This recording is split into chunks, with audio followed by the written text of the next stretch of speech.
మంగళకరమౌ నీరాక ధర్మానికి వేదిక అవుగాక మా జీవనమే ఇక పావనమౌగాక నీ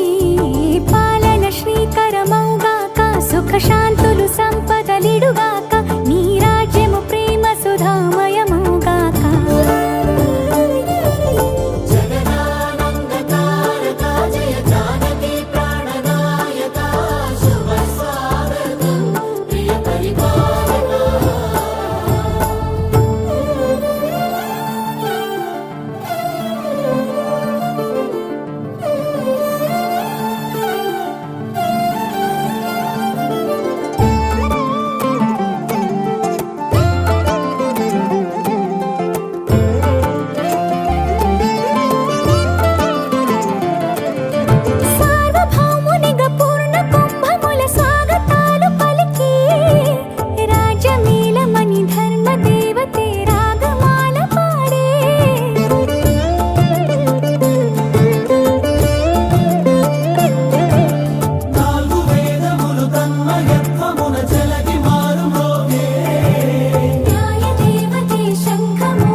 రాజమకుటమే ఒసగెలే నవరత్న కాంతి నీరాజనం సూర్యవంశ సింహాసనం పులకించి చేసే అభివందనం సామ్రాజ్య లక్ష్మియే పాద స్పర్శకి పరవశించిపోయే